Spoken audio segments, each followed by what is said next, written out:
Kita letak burger Belanda sebenarnya bukanlah kita menggunakan ayam Belanda. Jadi kita letak burger Belanda tu sebabnya sifat Belanda yang ingin menjajah. Jadi kita buat burger Belanda sebab kita target sebab kita nak membina empire. Hai, Assalamualaikum semua. Saya Fazil Norman merupakan pengasas kepada jenama Norano iaitu burger Belanda. Lokasi kita berada di Medan Selera, Bandar Baru, Salak Tinggi.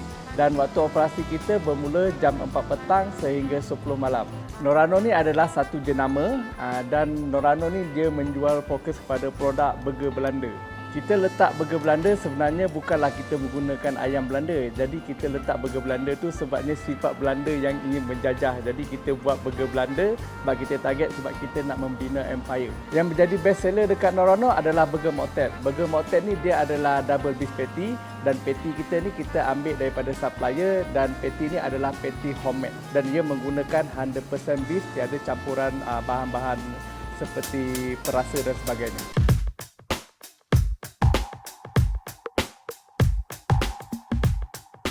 Okey, so sekarang ni kita nak masak burger yang menjadi best seller dekat Norano iaitu burger Moktet.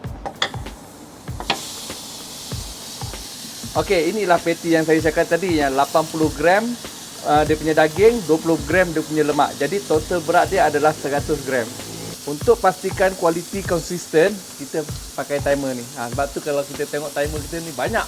Okey, sementara nak tunggu patty, jadi kita boleh masak kita punya ban. Okey, jadi ini adalah ban kita. Ban yang kita gunakan ni adalah ban yang sama Fast Food International guna. Okey, kita masak ban ni dekat dalam ban toaster ni. Okey, so sekarang ni roti kita dah masak. Inilah dia hasil dia selepas dibakar menggunakan ban toaster. Jadi pembakaran dia tu sempurna, nampak? Dia tak ada hangus apa semua kan. Untuk Moktet, first kita akan menggunakan ni mayonis. Mayonis kita ni mayonis yang special mayonis. Lepas tu untuk bahagian atas ni kita ada sos cili.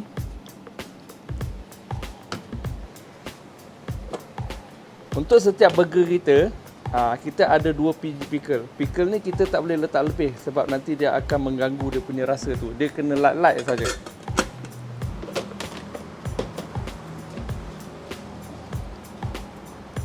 Lepas tu kita ada sikit salad. Salad ni kita menggunakan iceberg salad. Lepas tu inilah dia. Inilah specialnya Moktet ni sebab dia menggunakan American homemade sauce.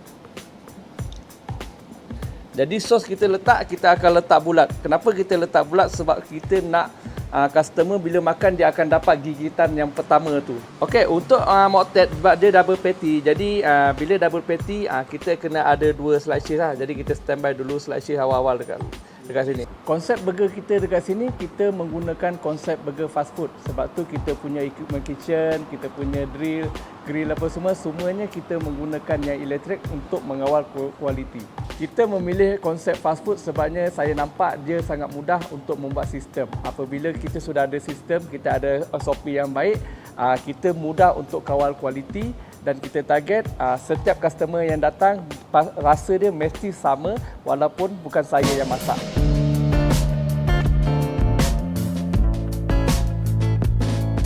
Okey, so sekarang ni patty kita dah masak, jadi kita terbalikkan. Lepas tu kita tekan timer lah. Lepas tu kita tambah sikit perisa. Tak garam sikit cukup-cukup rasa. Lepas tu kita letak black pepper sikit lah. Okey, ini saja cukup. Alright, so timer kita dah bunyi, jadi patty kita dah masak, jadi kita angkat dulu. Lepas tu kita touch dulu. Bagi air daging tu keluar dekat sini. Alright. Lepas tu kita letak patty ni. Lepas tu kita letak slice cheese kat atas ni. Lepas tu kita belanja sikit American homemade sauce sikit je, tak boleh banyak.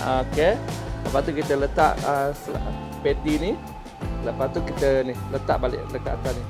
Moktet burger Belanda yang menjadi best seller dekat Norano.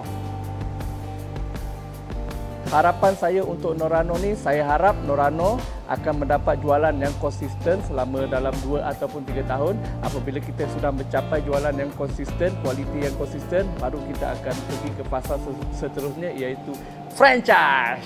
Kepada semua penonton, kalau korang nak makan burger Belanda, jemput datang ke Norano dan korang boleh rasa sendiri apa bezanya burger Belanda dengan burger yang lain.